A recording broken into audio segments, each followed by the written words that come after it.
Gandang araw mga idol. Ngayon ay papunta po kami ng dagat, no? At saka magtampisaw. Dito pala tayo sa Papayayat, no? Ng Batangas, Nasugbu, Batangas mga lods. Ngayon po ay papunta po kami ng dagat. Yun. Kasama natin yung mga bulinggit dito sa mga pamangkin ko, no? Anak ng aking bayaw. Yan po ang aming daanan dito. Pakahuyan, tapos ang kabundukan, tapos papunta tayo ng karagatan. Saka press na press yung ano dito mga lods. Kasi alos hindi manon ito ng init, masikatan ng init, no? Dahil sa mga punong kahoy. Yan, napakalamig.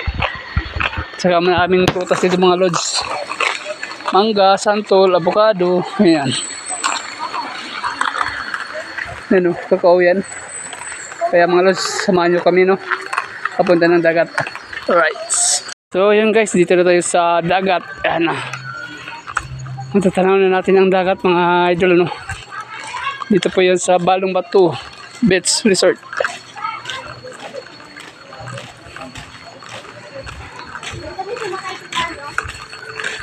Yun, matatanaw natin ang magandang dagat.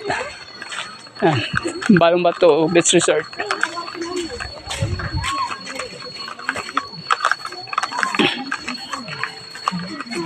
Sama pa rin natin ang mga bulinggit.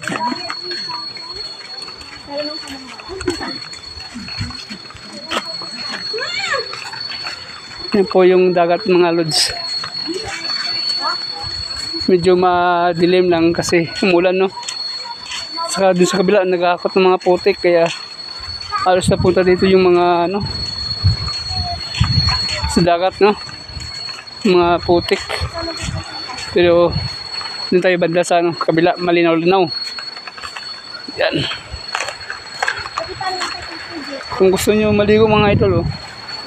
Yan, Balong Batu Beach Resort, no? Kung lilikuan nyo lang ay Papayayat. Tuturo na kayo kung saan yung Balong Batu, no? Bali sa kabila may white sand dyan mga lods. Tara, punta natin, no? Yan mga lods, dito na tayo maliligo, no? Yan, hindi pa naman high tide, no? Low tide pa. Ayan. Nag-vlog ang tita. Yan, pa-share lang natin vlog mga lods. Hanggang sa ulitin. Right. Ang tawag dito ay Balong Batu, no? Beach Resort. Ayan. Maliligo na kami. Ayan, bye-bye.